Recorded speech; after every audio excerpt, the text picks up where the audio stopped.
Hello students, welcome to the online video classes.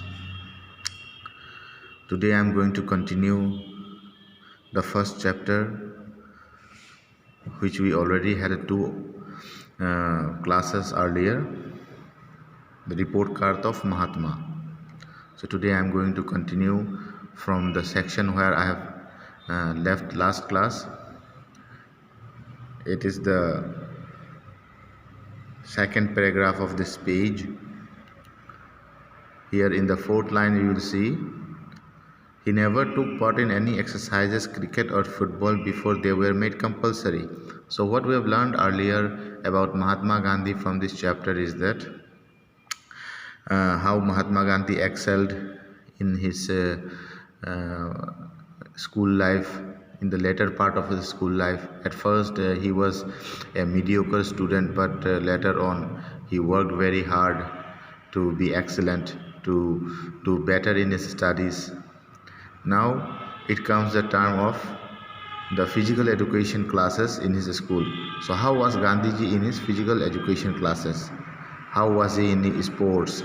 So we'll learn about that today.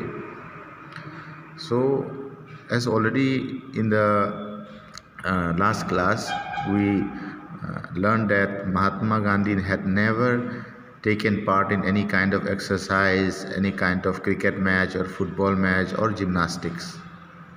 Why? Why did he not take part in any of this? Let us read today. My shyness, he says, was one of the reasons for this aloofness, which I now see was wrong. So Mahatma Gandhi said that in his autobiography he had written that his shyness. So what is shyness? Shyness means इन हिंदी विषय शर्मिला, जो बहुत शर्मिला हो, ठीक है. He was very shy. He said my shyness. सो उसकी जो shyness थी उसी की वजह से वो क्या करता था, he used to always remain aloof from other. What is aloofness? See here it, in the pink color it is written aloofness. Aloofness means to remain apart from everyone, दूरी बनाए रखना सबसे. Okay, so he was very shy. So what he used to do, he used to remain apart from everyone. He used to maintain social distancing. Okay, he never mingled with people. He always used to be alone in some corner of the class or in some corner of the field. He doesn't make friends. And why does he do like this? Because he was a very shy natured man. He was very shy. Okay, so he did not meet with everyone, he did not mingle with everyone, he did not make friends. And now he understood when he was very later on his age, when he was very young man, or you can say a mature man, he understood that this habit of him was very wrong. Okay, so he gives an advice to all the people, all the students, that you should be a social man, you should be a social human being, you should not remain alone, and you should not remain aloof. See here, aloofness means to keep distance from people. Okay, लोगों से दूरी बनाए रखना, that is called aloofness, which I now see was wrong. I then had the false notion that gymnastics had nothing to do with education. So at that time when he was a student, he believed that gymnastics had nothing to do with education. उसको लगता था कि gymnastics मतलब यहाँ पे जो है physical education, sports वगैरह, एक्सरसाइज वगैरह, ये सब एजुकेशन में इम्पोर्टेंट नहीं है. ठीक है, दे आर एजुकेशन एक अलग बात है, एक अलग चीज़ है, और फिजिकल फिटनेस एंड एजुकेशन एक अलग चीज़ है. ये उसको लगता था, ये महात्मा गांधी को लगता था जब वो स्टूडेंट था. Today I know that physical training should have as much place in the curriculum as mental training, but now today, मतलब जब गांधी जी ने ये किताब लिखी तब he was a mature man. So उसने तब लिखा कि तब उसे पता चला कि ट्रेनिंग, फिज़िकल ट्रेनिंग जो है वो मेंटल ट्रेनिंग जितना ही इम्पोर्टेंट है. Physical training should be an important part of the school curriculum. उसे एक कंपलसरी करिकुलम में डालना ही है, क्योंकि फिज़िकल ट्रेनिंग और मेंटल ट्रेनिंग दोनों ही स्टूडेंट लाइफ में बहुत इंपॉर्टेंट है। Another regret that Gandhi felt in later years was about the neglect of handwriting. So another thing which Gandhi felt in later years, जो बाद के दिनों में, मतलब स्कूल दिनों में नहीं, बाद के दिनों में जब वो प्रोफेशनल हो गए थे, जब वो मैच्योर्ड हो गए थे, तो उन्हें एक चीज़ और बहुत रिग्रेट करती थी, that was his bad handwriting.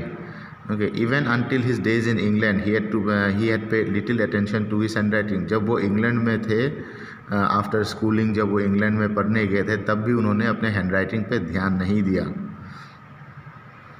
But later when he was in South Africa and saw the beautiful handwriting of lawyers and young men born and educated there, he repented of his neglect. But जब वो बाद में जब वो south Africa गए law सीखने, to study law, जब वो साउथ अफ्रीका गए एंड जब उन्होंने वहाँ देखा that there are many young lawyers who had very beautiful handwriting, तब उसे अपने हैंडराइटिंग पे शर्म आने लगी. Then he started to feel shy of his own handwriting. Mahatma Gandhi का हैंडराइटिंग बहुत ही ख़राब था, तो उन्हें उनके सामने शर्म आने लगी जब दूसरे लॉयर्स की अच्छी हैंडराइटिंग देखी.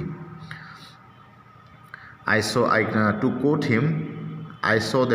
हिम का मतलब है जो महात्मा गांधी ने कही बातें थी वो उसी तरह लिखी जा रही है यहाँ पे, इस लाइन पे उन्हीं की बातों को दोहराया जा रहा है. I saw that bad handwriting should be regarded as a sign of imperfect education.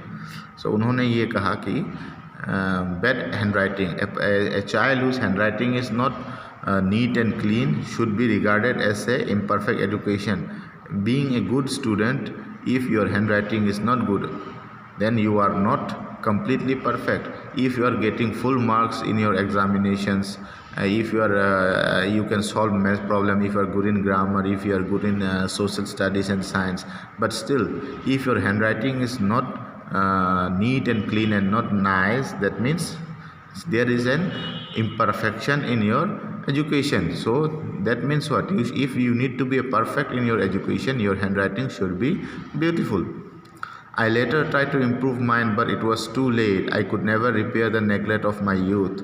Let every young man and woman be warned by my example and understand that good handwriting is a necessary part of education. So he tried to improve his handwriting at the later part of his age. जब वो काफ़ी mature हो चुके थे, जब वो south Africa पहुंच चुके थे, और जब उसकी आवाज़ जब वो साउथ अफ्रीका लॉ सीखने गए थे, तब उन्होंने क्या सोचा कि उसके हैंडराइटिंग को चेंज किया जाए. ही ट्राई टू इम्प्रूव. उसने अपने हैंडराइटिंग को बदल के अब जो गंदी हैंडराइटिंग थी अब वो अच्छी हैंडराइटिंग बनाने की कोशिश की, बट बहुत देर हो चुकी थी. That habit had already been indulge with him. जो उनकी बैड हैंडराइटिंग की जो हैबिट थी वो उनमें बहुत मिल चुकी थी, शामिल हो चुकी थी, एंड उसको चेंज करना उसके लिए मुश्किल पड़ रहा था. सो वो सबको एक एडवाइस दे रहे हैं. Let every young man and women be warned by my example and understand that good handwriting is a necessary part of education. So he tried to warn everyone that good handwriting is a necessary part of education. handwriting को, अच्छी handwriting को आप लोग value करें, importance दें. Okay.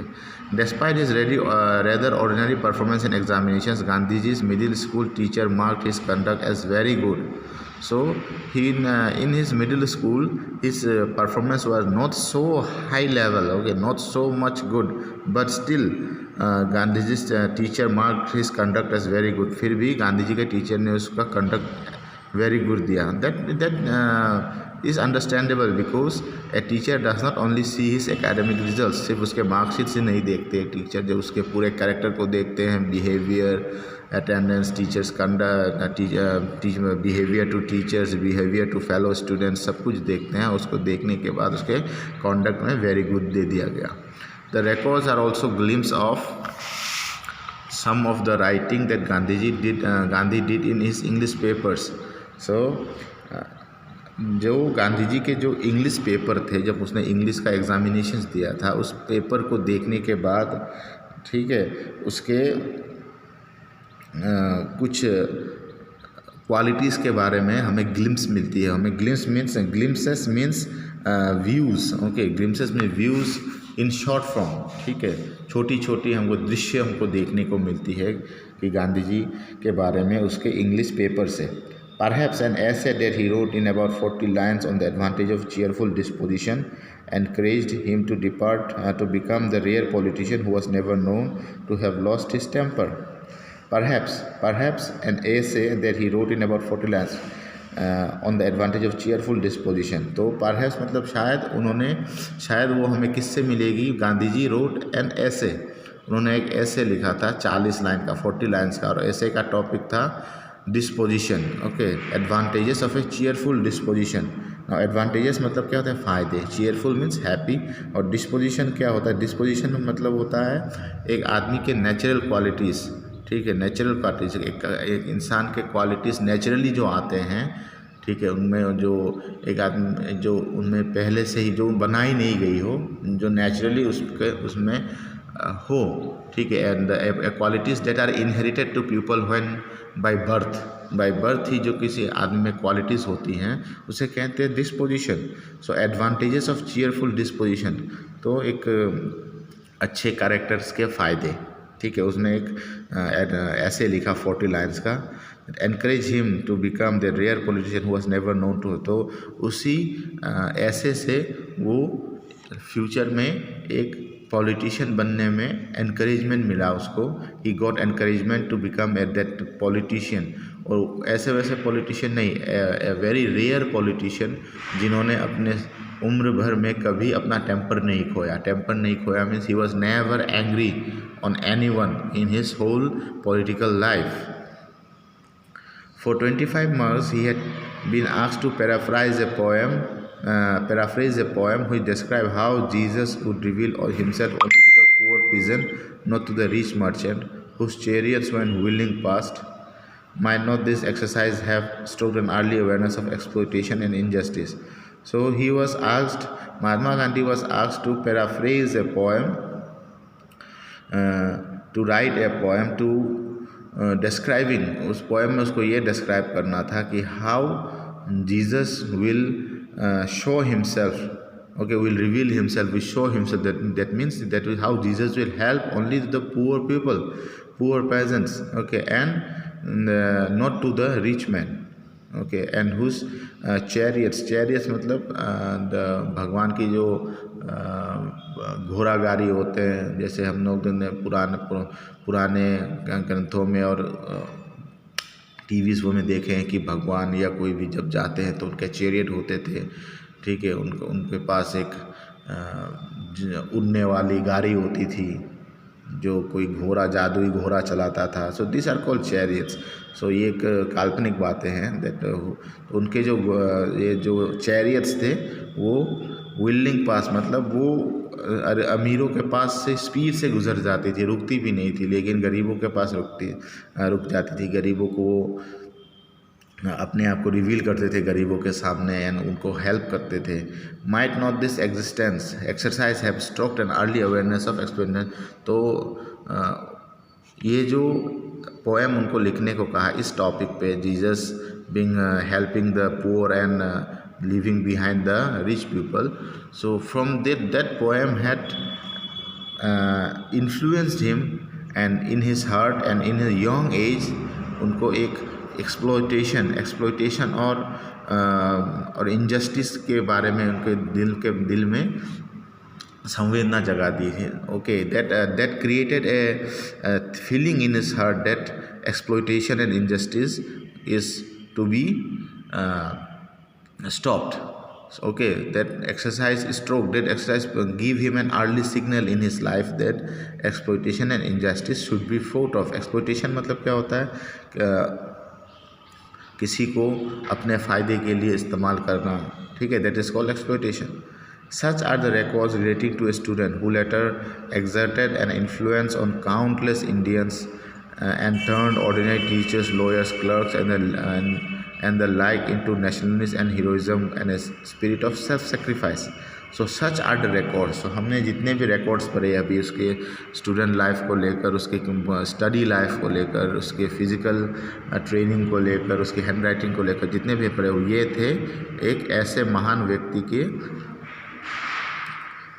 records. Okay, such a relating to ऐसे छात्र के records, such a students record who जो अपने बाद के दिनों में लेटर वो हज़ारों इंडियंस, काउंटलेस इंडियंस के लाइफ पे एक बहुत बड़ा इन्फ्लुएंस देने वाले थे।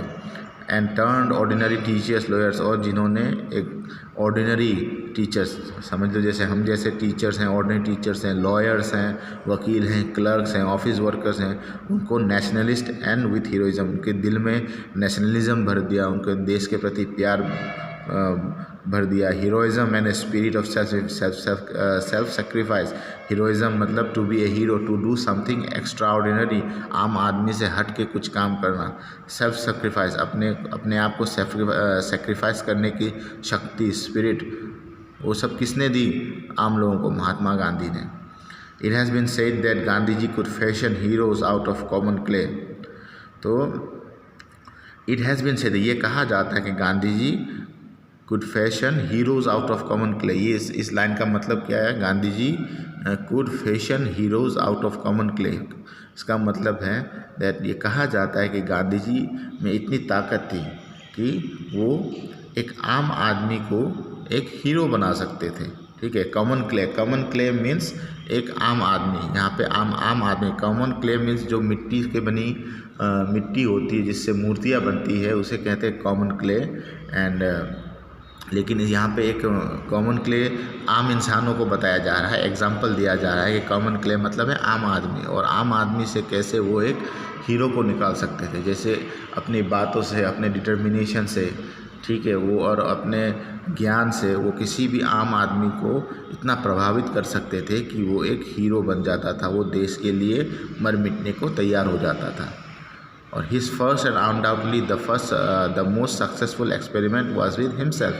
undoubtedly उसके जो सबसे पहला एक्सपेरिमेंट था किसी को हीरो बनाने का, वो खुद ही था। Okay, so that is the complete chapter explanation. आज ये चैप्टर कंप्लीट हुआ है। This is written adapted from Ramcharan Guha. ठीक है, रिटन बाय रामचरण गुहा। ये किसी एक किताब से एक एक्सर्प्ट निकाला गया है, एक पार्ट निकाला गया है महात्मा गांधी के बारे में, और ये लिखा गया है रामचरण गुहा द्वारा। So now this chapter is completed and I would like to ask the students to please look at your assignment section and complete the homework which I will give you along with this.